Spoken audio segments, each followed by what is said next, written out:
पहिल्या 15 दिवसापूर्वी काय काय तक्रारी होत्या? पहिल्या 15 दिवसापूर्वी मला भयंकर धाप लागत होती, लघवीला जळजळ खूप होत होती, प्रचंड मला श्वास घेताना अडथळा व्हायचा, दम लागायचा, अन्न जात नव्हतं अजिबातच, अजूनही जात नाही, अन्न पुढे येऊ देत नाही. नंतर मला रात्रीच्या वेळेला त्यावेळेला सर्दी होत होती. आता प्रमाण फक्त डॉक्टर सर्दीचं खोकल्याचं खरखरीचं प्रमाण कमी आहे.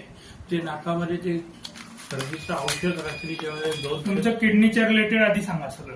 किडनीचा माझा प्रॉब्लेम मला आता खूप बरेच 90% पेक्षा किडनीचे प्रॉब्लेम माझे कमी झालेले सूज आहेत. किती म्हणजे कमी काय? झाली? म्हणजे मला लघवी रात्रीतनं 5-7 वेळा पांढरी शुभ्र होते, लघवीला जळजळ नाही, त्रास नाही. आणि लघवीला मला रात्री मी 8-7 नाही गेले 2-3 वर्ष झाले. लघवीचा प्रॉब्लेम मला रात्री 6-7 वेळा रात्रीतनं नेहमीच आहे 2-3 वर्षात नाही. पण मला सूज डायबिटीस किती होती 15 दिवसापूर्वी?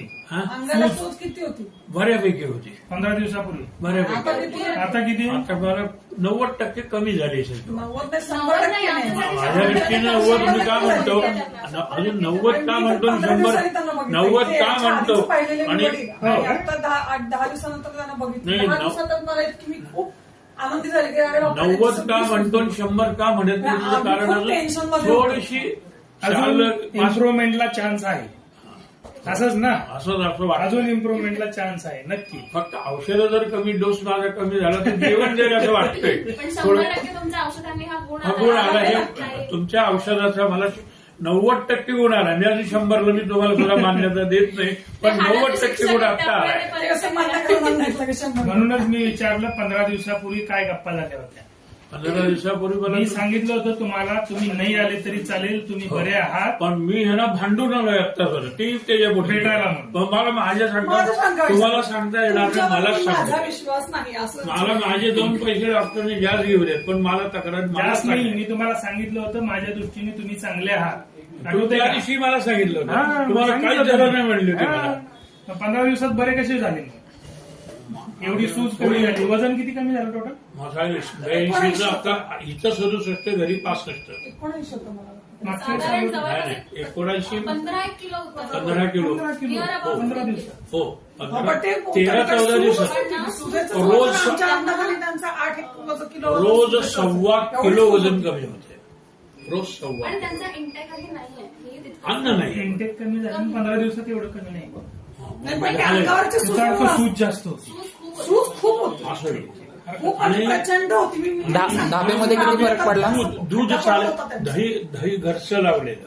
आणि दूध रोज 1 सकाळी 1 संध्याकाळी 4च्या दरम्यान मी रोज अर्धा पाऊण लिटर दूध, मला रोज चांगलं दूध लागत होतं पूर्वी. 3-4 महिने त्या दुधाचा परिणाम झाला कसं? डॉक्टर म्हणते डायबिटीस वाले, इतर आमचे डॉक्टर, दुधाचा परिणाम आहे.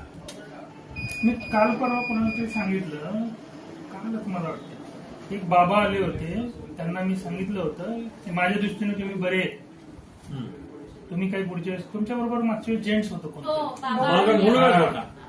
तर त्यांना मी म्हणलं होतं पाहिजे तर बाबांना हो, तिथेच राहू द्या, व्हिडिओ कन्सल्टेशन करू. माझ्या दृष्टीने बाबा व्यवस्थित आहेत, त्यांना ह्या डॉक्टरकडून त्या डॉक्टरकडे नेऊ नका, फुटबॉल करू नका. काय करायचं? आठवतं नाही, की नाही, त्यांचे ज्यांच्याकडे ट्रीटमेंट चालू होती ना, म्हणजे बीपीची आणि हा, त्याची हा, औषधं, तर त्या डॉक्टरांनी सजेस्ट केलं होतं की तुम्ही गोड काय म्हणजे फळं पण त्यांनी लिमिटेडच सांगितली होती, दूध बिलकुल सगळं तरी बंद. चिक्कू, सीताफळ, आंबा, हे खाऊ नका म्हणून आमचे 60 डॉक्टरनी सांगितलं. कलिंगड नको, टरबूज 60 नको. डॉक्टरांची काय तेव्हा औषधं दिली. त्यांचं सूज अंगावरती खूप होती म्हणून त्यांनी क्षारवाले पदार्थ ॲलोपॅथिक सुद्धा औषधं चालू ठेवायला सांगितली. त्यांचं चुकीचं नव्हतं. या कारणास्तव जर साखर वाढली तर साखर असणारे घटक खाऊ नये. आणि आपण आयुर्वेद काय विचार करतो, साखर वाढली तर आजपर्यंत पचत होती, आता का नाही पचत आहे? आपण काय केलं, शरीराला ते पचवायला सांगितलं. मागच्या 15 दिवसात आपण काय केलं, शरीराला जे शरीराचं काम, किडनीचं काम